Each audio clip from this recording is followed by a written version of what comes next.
हाँ जी बेटा, क्या हाल है जी आपका।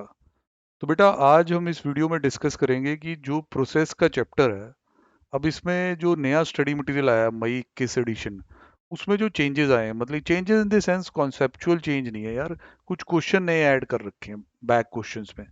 तो उनको एक बार डिस्कस करना ठीक रहेगा कि बाद में आप खुद करें और किसी दिक्कत में आ जाए, ये मैं बिल्कुल नहीं चाहूँगा। तो डिस्कशन शुरू करते हैं, स्टडी मटेरियल की तरफ चलते हैं। ये देखिए जी, ये स्टडी मटेरियल में कुछ क्वेश्चन जड़े हैं वो हाईलाइटेड हैं। इस पे ऑलरेडी यूट्यूब पे वीडियो है कि पूरे स्टडी मटेरियल में केड़े केड़े क्वेश्चन नए आए हुए हैं, तो उसके थ्रू भी आप चेक कर सकते हैं। तो पहला है जी practical question number 1 back exercise में, इंग्लिश विलो जहां लिखा हुआ है ये वाला सवाल। बैट बनाने की बात करेंगे, तो प्रोडक्ट तो बिल्कुल पसंद है, उसी की बात होने वाली है। ले जी शुरू करें। English willow company who manufacture cricket bats by the wood as its direct material. हाँ जी, जब बैट बनेगा तो नेचुरल है उसमें विलो मतलब वुड जो है वो यूज होएगी होएगी, तो वो उसका रॉ मटेरियल हो गया, डायरेक्ट मटेरियल हो गया। Forming department processes the cricket bat and the cricket bat are then transfer to the finishing department where stickers are applied. याद है ना बेटा, MRF, पावर, SG, इस तरह के स्टिकर लगते थे। Forming department began the manufacturing of 10,000 initial bat during the month of December for first time and their cost is as under। पहली बार शुरू किया बनाना, तो भाई यहाँ पे फिर अगर आप बोल रहे हैं ना forming department began manufacturing 10,000 during the 10,000 initial bat during the month of December for the first time. Sir opening WIP तो आप टोटली रूल्ड आउट है कि इस क्वेश्चन में ओपनिंग WIP नहीं होगा।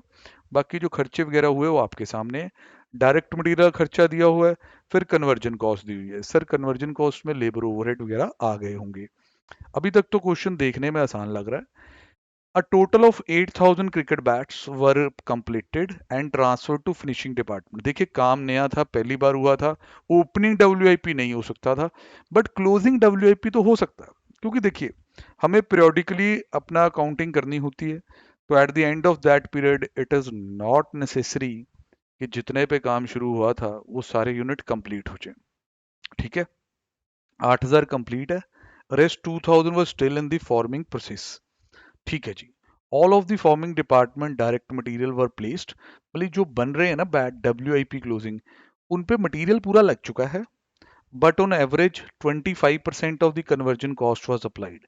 सर ऐसे क्वेश्चन तो बहुत बार कर रखे हैं, ये कोई खास क्वेश्चन नहीं है, क्योंकि अगर इसे इक्विवेलेंट प्रोडक्शन निकालनी है तो बहुत आसानी से आ जाएगी।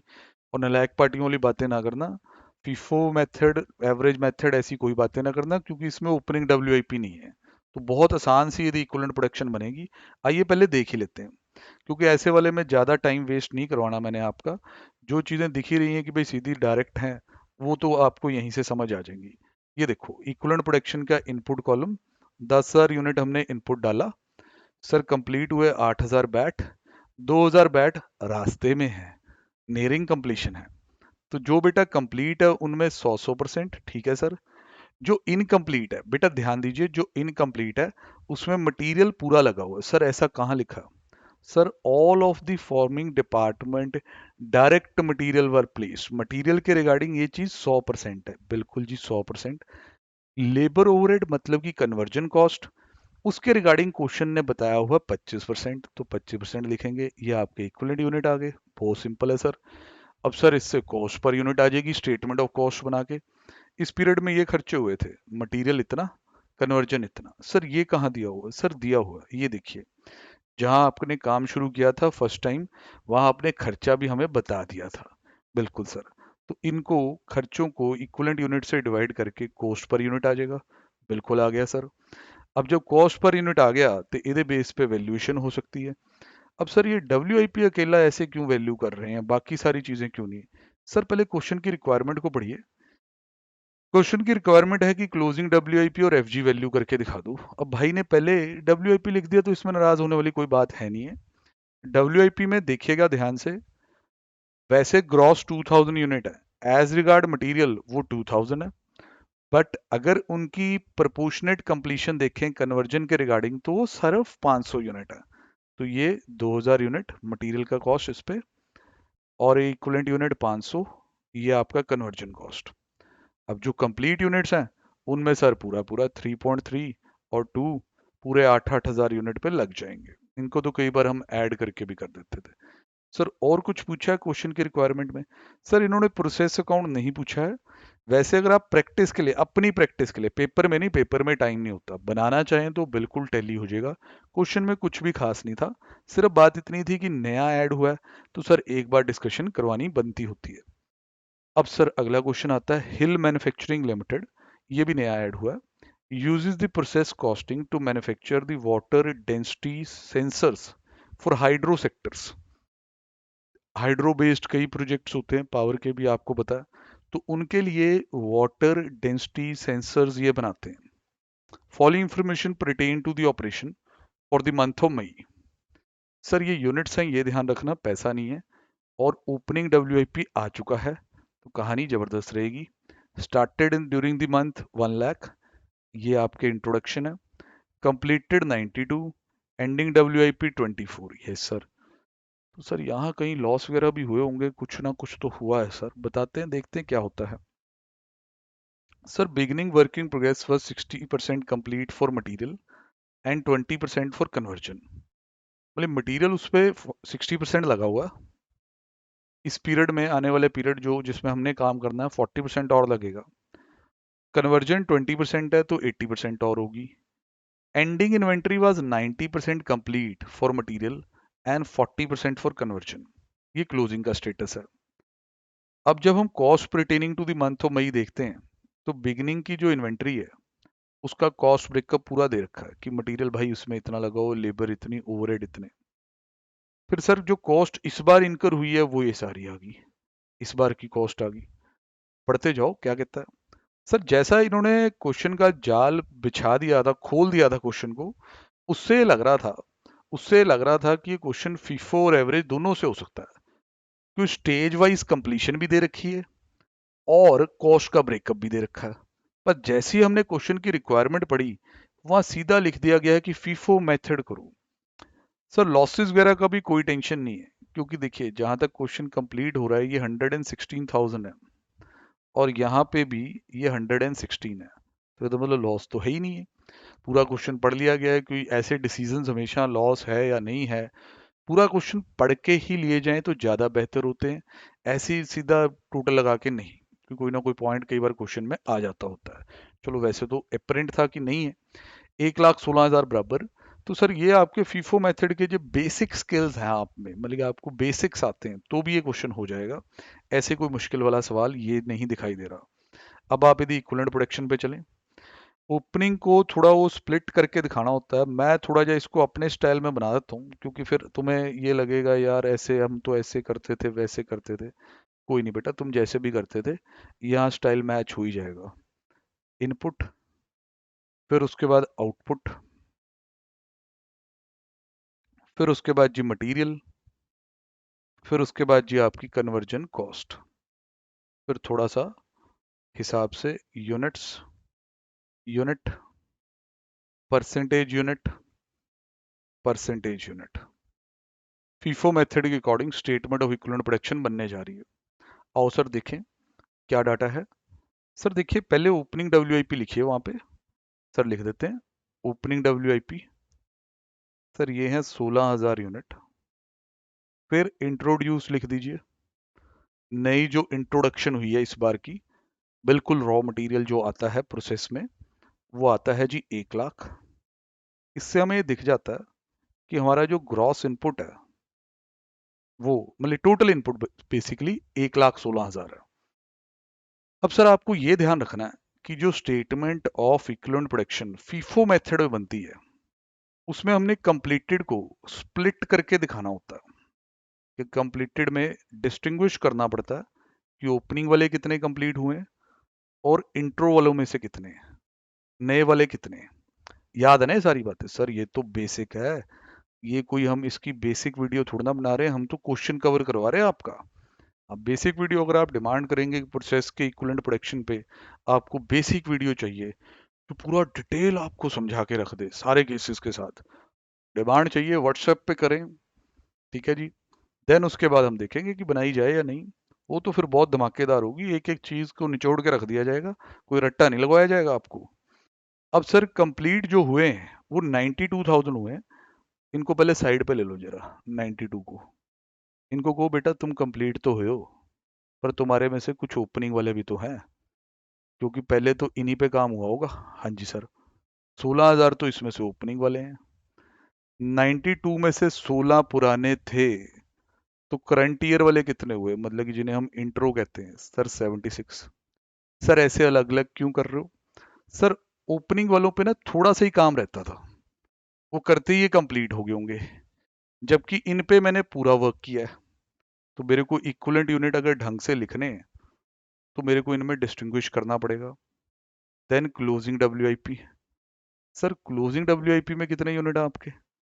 सर 24,000। फिर इनको एक बार ऐड कर लीजिए। वैसे तो बात बिल्कुल क्लियर है कि लॉसेस कोई है ही नहीं, ना ही मैथमेटिकली बनते हैं, ना ही क्वेश्चन में ऐसा कोई इन्फॉर्मेशन है। सर अब ओपनिंग डब्ल्यूआईपी को यहाँ कितना लिखोगे? बेटा आप यहाँ से पढ़ो, उस हिसाब से लिखेंगे। Beginning work in progress was 60% complete for material, मतलब कि पिछले पीरियड में ही 60% मटेरियल का काम इस पे हो रखा है। तो सर इस बार कितना मटेरियल लगा होगा? सर इस बार मटेरियल लगा होगा 40%। 16,000 यूनिट पे 40% का मतलब 6400। सर कन्वर्जन का काम कितना हो रखा है?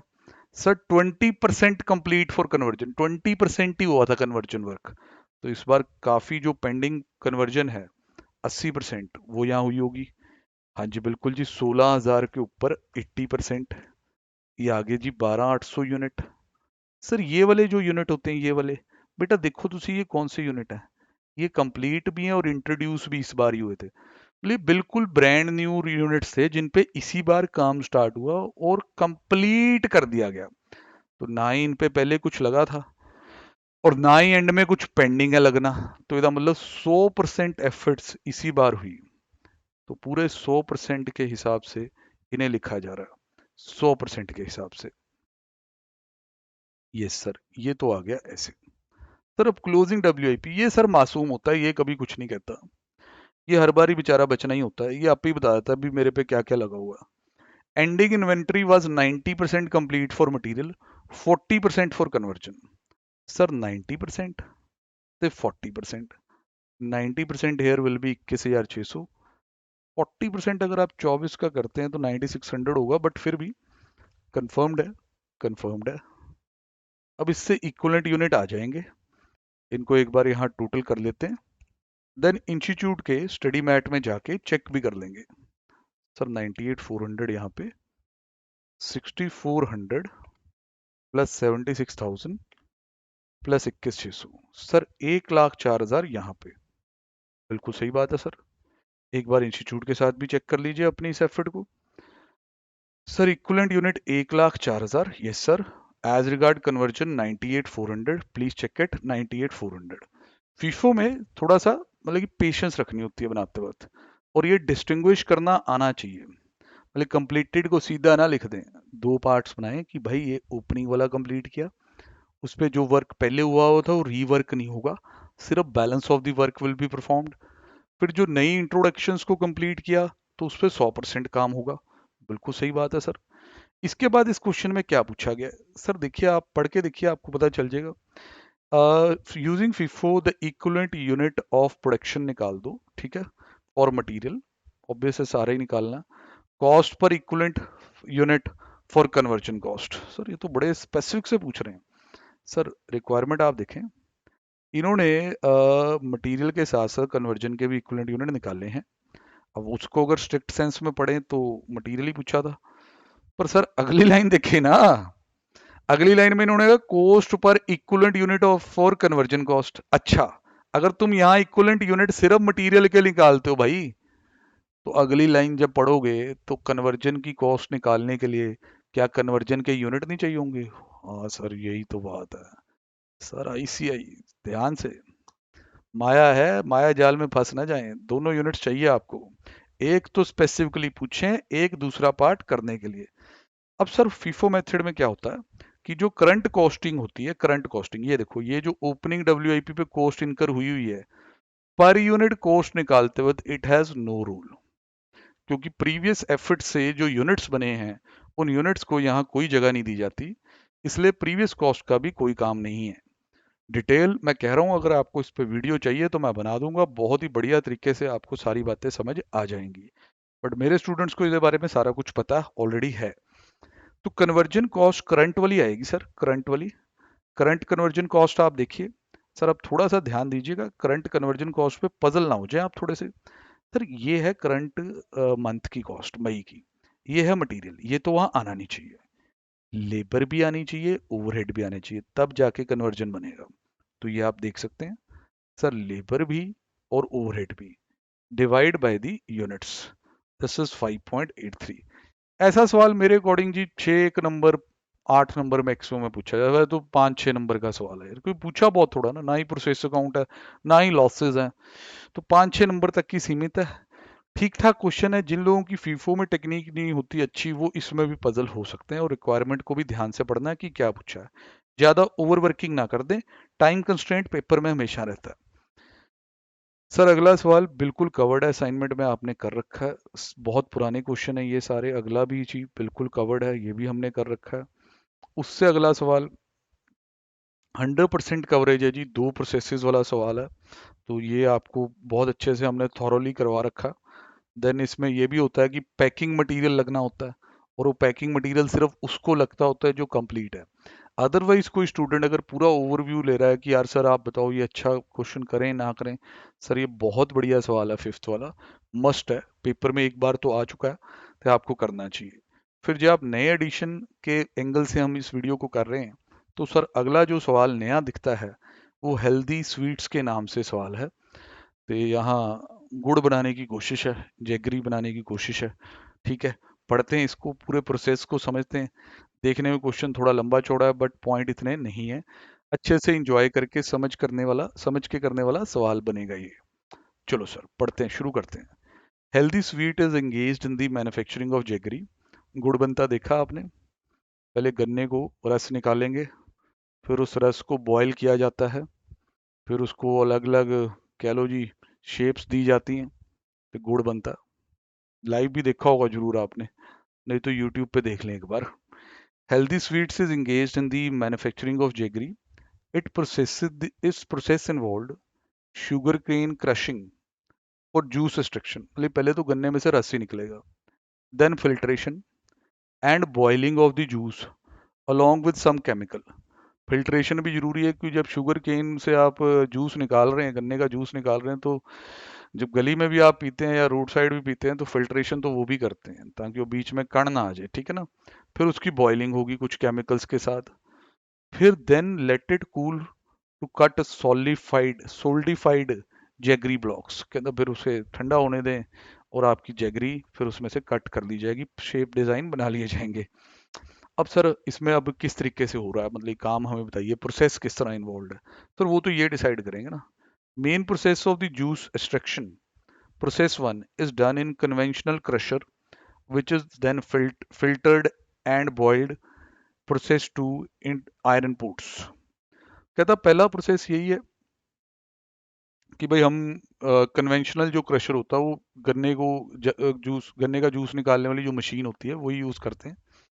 देन कहता है इसे फिल्टर और बॉयल किया जाता है प्रोसेस 2 में इन आयरन पोट्स। ठीक है जी, मतलब आयरन पोट समझ गए ना, वो बड़े बड़े पतीले।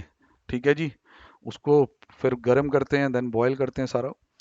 The solidified jaggery blocks are then cut and packed packed and dispatched. तो ये गुड़ पूरा इन्होंने दिखा दिया कि कैसे बन रहा है। अब हमें थोड़ा समझना है कि कहानी किधर को जाएगी। For manufacturing 10 kg of jaggery 100 kg of sugar cane is required. Sir ध्यान दें, 10 किलो कहता है अगर आपको ये गुड़ तैयार करना है तो उसके लिए 100 किलो गन्ना चाहिए होगा, which extract only 45 litre of the juice. 100 kilo गन्ने में से 45 लीटर ही जूस निकलेगा, वो तो बिल्कुल सिंपल सी बात है। नेक्स्ट टाइम गन्ने का जूस पिए तो उससे पहले गन्ने को तुलवा लें, तो पता चल जाएगा कि ये इट्स अ नॉर्मल लॉस, कि सारा जो गन्ने का वेट है उतना ही थोड़ा ना जूस निकल जाता है, समझ रहे कि नहीं। तो 100 kg में से 45 लीटर, फिर उसके बाद उसमें बॉयल करना है, उसमें भी सिकुड़ हो जाएगा, इसलिए 45 लीटर जो जूस निकलेगा, फाइनल गुड़ तो उसमें से 10 किलो ही तैयार होगा। ये कहना चाह रहे हैं। काफी संकेत दे रहे हैं आपको कि कैसे संभालना। Following information regarding the process one has been obtained from the manufacturing department of healthy sweets for the month of January 2020। Sir ये इंफॉर्मेशन रिगार्डिंग प्रोसेस वन है, जिसका काम बेसिकली वही है कि इसको जूस को निकालना है गन्ने में से, क्रश करना उसको और जूस निकालना है, ये काम है प्रोसेस वन का मेनली। ठीक है जी। तो यहाँ अगर हम देखें तो इन्होंने हमें जो कहानी बताई है वो ये सब बताया गया है कि भाई ओपनिंग WIP 4500 लीटर, यहाँ लिखा हुआ है इसमें शुगर केन की कॉस्ट, फिर लेबर ओवरहेड की कॉस्ट, फिर sugar cane introduce for juice extraction 1 lakh kilo और आ गया जी गन्ना, जिसकी कॉस्ट दी हुई है। Then there is direct labour and overheads current period के, एबनॉर्मल लॉस भी हो गया यहाँ पे, डिग्री ऑफ कंप्लीशन भी बता रखा है उसका। Then there is closing WIP 9000 litre का, ठीक है सर, उसका भी डिग्री ऑफ कंप्लीशन बता रखा है। देन कहता है जी extracted sugar, sorry extracted juice transfer to filtering and boiling. ये फिल्टरिंग एंड बॉइलिंग आगे होती है अगले प्रोसेस में, यहाँ जूस निकाल के उधर भेज दिया गया। तो इसे हम इस प्रोडक्ट का, इस प्रोसेस का, दोबारा सुने, इस प्रोसेस का, फर्स्ट प्रोसेस का आउटपुट मान सकते हैं। Yes sir, this is the output. Consider mass of 1 litre of juice equal to 1 kg। कहता आप ज्यादा डेंसिटी वगैरह के चक्कर में ना पड़ जाना, आप क्वेश्चन करने के लिए यही मान के चलें कि 1 kg is equal to 1 litre. ठीक है, क्योंकि आपको पता है कि ये डेंसिटी पे भी डिपेंड करता होता है कि ये चीज सच होगी या नहीं होगी, बट इस क्वेश्चन को करने के लिए हम ये मान रहे हैं। You are required to prepare using the average method, मतलब एवरेज मेथड से इक्विवेलेंट प्रोडक्शन बना दीजिए, स्टेटमेंट ऑफ कॉस्ट बना दीजिए, statement of distribution of cost बना दीजिए, प्रोसेस वन अकाउंट बना दीजिए। सर पहले तो थोड़ा जा सिचुएशन को समझ लेते हैं। अब जैसे पहला प्रोसेस है, ਇਹਦਾ काम बेसिकली है गन्ना खरीद के लाना, फिर उन्हें निचोड़ना, जूस निकालना उसमें से। अब इसमें जो नालायक पार्टियां हैं उनके थोड़े डाउट बन जाते हैं, बता दूं थोड़ा सा, कह रहे हैं ये लेबर ओवरहेड क्या लिखे हो साथ में जूस निकालना। तो बेटा बंदे नहीं लगाने पड़ते जो गन्ने को उठा उठा के वहां मशीन तक लाएंगे, ठीक है, फिर मशीन चलेगी, ओदी ओवरहेड कॉस्ट भी तो डलेगी, running cost, depreciation of machine. तो सिर्फ ऐसी गन्ने से ही थोड़ा ना जूस बन जाएगा, उसमें लेबर और ओवरहेड का भी रोल है। सर अब WIP किस तरह बच गया सर, मतलब WIP किस तरह बच गया? सर अब जिस तरह हमने यहाँ पे जूस जो तैयार किया गन्ने से, उसमें जब आप कभी देखें तो कई राउंड्स होते हैं, निचोड़ते जाते हैं जब तक गन्ना गया था भाई, बस यार रहने दो अब तो चिथड़े उड़ गए। ठीक है, तो हो सकता है कुछ राउंड्स बाकी हों पहले वाले के, या हो सकता है किसी तरह की माड़ी मोटी जो फिल्ट्रेशन यहाँ की जाती हो, थोड़ी बहुत फिल्ट्रेशन इस प्रोसेस में की जाती है, वो बाकी हो, तो WIP हो सकता है, ऐसे कोई चिंता का विषय नहीं है ज़्यादा। ठीक है जी, तो काम शुरू करते हैं। कौन से मेथड से करना है सर? सर ये इन्होंने बोला हुआ है कि आप एवरेज मेथड से करें। ठीक है, इंस्टीट्यूट जिस तरह करता है, इंस्टीट्यूट यहाँ लिखता है कि भाई इनपुट कॉलम में ओपनिंग WIP 4000, यहाँ एक बार, अच्छा सॉरी ये थोड़ा आगे है क्वेश्चन, लास्ट 4500 था वहाँ, तो फिर भी एक बार चेक कर देते हैं। ये लीजिए सर सिक्स क्वेश्चन, एक बार इंश्योर कर लीजिए कि सिक्स था। हाँ जी सर, सिक्स क्वेश्चन यहाँ है बिल्कुल। 4500 लीटर अगर आप देखें यहाँ लिख दिए गए हैं, फिर ये 1 लाख kg है, 1 लाख kg है बेटा गन्ना, ध्यान से समझना बेटा, ध्यान से। 1 लाख kg लीटर, उसने माना था कि आप बराबर मान लो, ज्यादा उसमें डेंसिटी वगैरह के चक्कर में ना पड़ना। ठीक है सर, बराबर मान लिए। अब सर पॉइंट कहाँ पे है? सर सबसे बढ़िया पॉइंट पता क्या है? नॉर्मल लॉस, जो आपको खुद देखना पड़ना है, क्योंकि इन्होंने ये बोला है कि 100 किलो जो गन्ना है ना, उससे पढ़ लो एक बार, 100 किलो जो गन्ना है ना, 100 kilo of sugar cane is required which extract only 45 litre of the juice. अच्छा, वो तो चलो आपने इजी किया होगा कि आप लीटर और KG 1 लीटर ऐसे मान लो, है ना भी, तो उससे कोई ज्यादा फर्क नहीं पड़ रहा। सर सीधा 55% का नॉर्मल लॉस हो जाएगा, जिसको हम इमेजिन भी कर सकते हैं कि उसका जो गन्ना है वो सारा जूस ही नहीं है, उसका अपना वेट भी तो, जो लेफ्ट ओवर है वो भी तो जाएगा ना, वेस्टेज में वो भी तो जाएगा। तो ये सर सबसे सॉलिड पॉइंट है।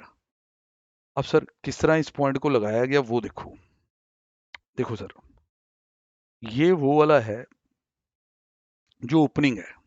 इसके अंदर आपने अगर डाटा देखा हो, ये 4500 लीटर है, जिसमें उसने शुगर केन, लेबर ओवरहेड, जिसमें हमने माना कि sort of some processes pending, already ये जूस की फॉर्म में है। ठीक है, तो इसको फर्दर हम 55% लॉस इस पे भी करवा दें तो वो ठीक नहीं लगता, क्योंकि वो ऑलरेडी जूस की फॉर्म में है। उसकी कुछ थोड़ी बहुत प्रोसेसिंग इस एरिया में पेंडिंग है, जो इस प्रोसेस के दायरे में आती है। बट एक पॉइंट ध्यान रखना कि एक टोटल इनपुट पे नॉर्मल लॉस लगाते हो तुम लोग, वो ना यहाँ कर देना, वो ना यहाँ कर देना। सिर्फ करंट इनपुट पे लगेगा कि जो गन्ने आए हैं नए, इन्हीं पे नॉर्मल लॉस लगेगा। सबसे बढ़िया पॉइंट तो बेटा पहले ये है, ये पहले पक्का करो। समझ में आ रहा है? आपने 1 लाख किलो गन्ने क्रश करने शुरू किए, 55% तो उसमें वेस्टेज आनी आनी है, जूस नहीं निकलेगा।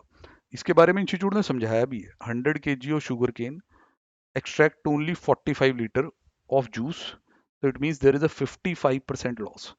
बट कई बार दिन खराब होता है, आप ये जूस जो निकला हुआ उधर भी 55% लॉस में डाल दें, टोटल इनपुट वाला कॉन्सेप्ट लग जाता था बेटा, ओपनिंग प्लस करंट। प्लीज माफ कीजिए, वो ऑलरेडी जूस की फॉर्म पे है, उस जूस को दोबारा ना क्रश कीजिए, बहुत ज्यादा दिक्कत हो जाएगी। ठीक है, तो ध्यान रखना है इस चीज का। अब सर, मैं थोड़ा जा एबनॉर्मल लॉस की तरफ भी जाऊंगा कि वहाँ एबनॉर्मल लॉस कितना दिया हुआ है सर, क्योंकि हमें पता है कि एबनॉर्मल लॉस दिया हुआ है। हम यदि वेरिफिकेशन भी करते हैं, क्योंकि हम जब भी क्लास में किया करते थे तो ये सब होता ही था।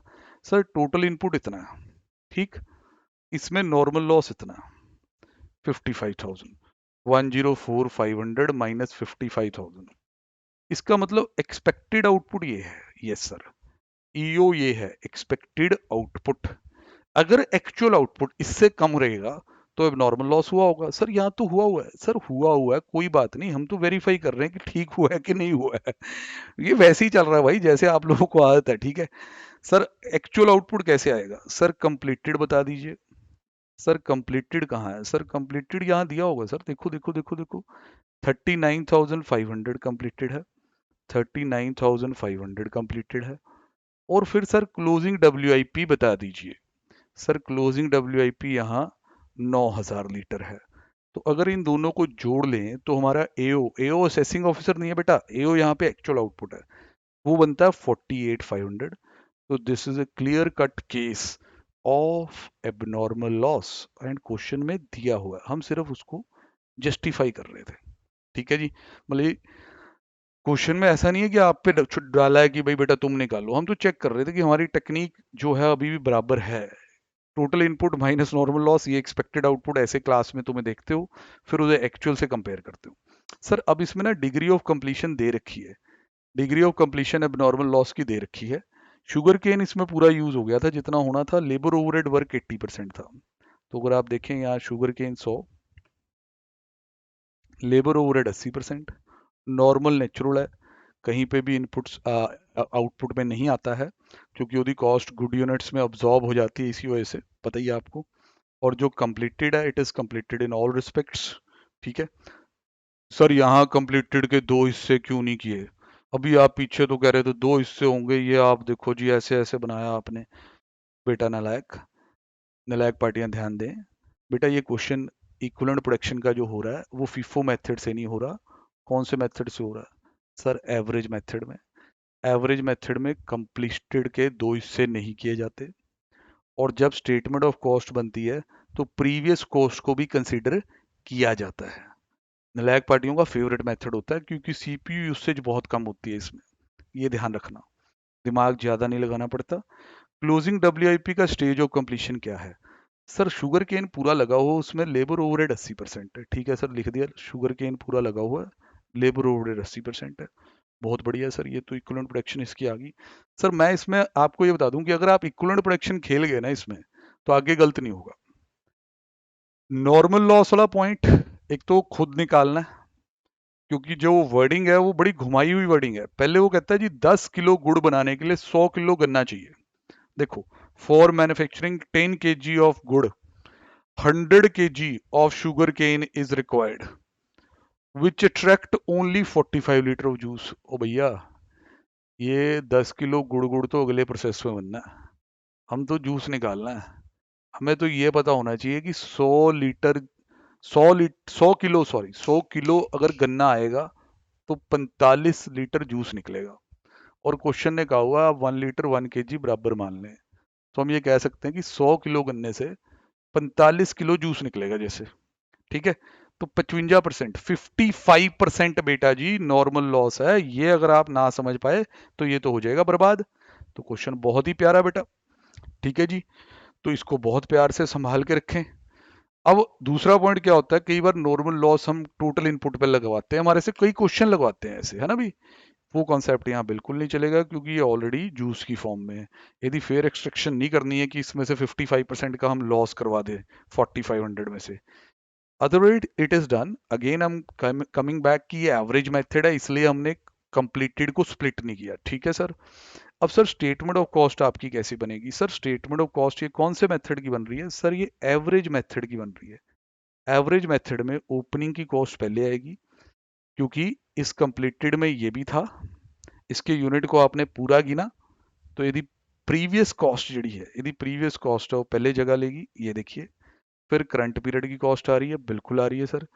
फिर इक्विवेलेंट यूनिट से डिवाइड किया जा रहा है, बिल्कुल सर। अब कॉस्ट पर इक्विवेलेंट यूनिट आ जाएगी। अब डिस्ट्रीब्यूशन ऑफ कॉस्ट का मतलब कि वैल्यू असाइन करनी है सबको, जिसे हम स्टेटमेंट ऑफ वैल्यूएशन कहते हैं। कंप्लीटेड यूनिट पे टोटल कॉस्ट। पॉइंटों में गया मामला, 4 4 डिजिट तक रख लेना चाहिए था और सेफ हो जाता, चलो कोई बात नहीं। अब नॉर्मल लॉस एज पर दी यूनिट्स, प्रॉपर क्लोजिंग डब्ल्यूआईपी जो दे यूनिट्स हैं। 9000 मटेरियल में है, लेबर ओवरहेड में उसके जी 72 है, उस हिसाब से। उसके बाद सर जो प्रोसेस अकाउंट है वो भी पूछा है सर। ये क्वेश्चन आपका आराम से 8 से 10 नंबर में जाएगा, और गुड़ सबको मीठा नहीं लगेगा पेपर में, मैं पहले कह दूं। कई नालायक पार्टियों के साथ धोखे इसमें हो सकते हैं, बच के रहें। अब सर होता क्या है, ये सारा कुछ जैसे कि ओपनिंग डब्ल्यूआईपी लिखा, ये इसकी कॉस्ट लिखी ओपनिंग डब्ल्यूआईपी, ये नया जो गन्ना आया, फिर इस बार की लेबर, इस बार के ओवरहेड, नॉर्मल लॉस। ठीक है ना जी, उसकी कोई स्क्रैप वैल्यू नहीं है, अगर होती तो वो बताता। अब नॉर्मल लॉस की वैल्यू हुई हुई है। अब आपको पता है कि जैसा ऐसे पॉइंटों वाला क्वेश्चन आ जाए तो कई बार टोटल मिलते नहीं होते। हम तो कई बार ऐसे टोटल आपको कह भी देते हैं कि अनइक्वली छोड़ दो और नीचे नोट दे दो डिफरेंस ड्यू टू अप्रोक्सीमेशन। यार प्रोफेशनल बनो, इसमें क्या है। अब सरकार कहती है कि बेटा वो 18 रुपए का डिफरेंस आ रहा था, वो हमने इसी में एडजस्ट कर दिया है, कोई बात नहीं। ठीक है, कह रहे बेटा अब डिफरेंस था तो मिलाना तो था ही किसी भी तरह, तो वहां एडजस्ट कर दिया। इस तरह की बातें होती रहती हैं, माइंड नहीं करनी चाहिए। अगर आपको अपनी टेक्निक के अकॉर्डिंग करना है तो आप नोट दे सकते हैं, और हो सकता है आपका डिफरेंस आए ही ना, क्योंकि हम जब भी पॉइंटों वाले क्वेश्चन में जाते हैं हम डेसिमल के बाद 4 डिजिट रेकमेंड करते हैं। यहाँ 3 थे, यही अगर 4 होते तो इतनी तो गारंटी है 18 रुपए नहीं 1 2 रुपए का डिफरेंस आता। तो ये कुछ क्वेश्चन थे जी जो प्रोसेस के चैप्टर में मई 21 एडिशन में दिखाई दे रहे हैं। Please go through it. ये गन्ने वाला क्वेश्चन खास तौर पे लास्ट वाला अल्टीमेट है। तो बाकी जी फिर आगे देखेंगे अगले चैप्टर में। ओके जी।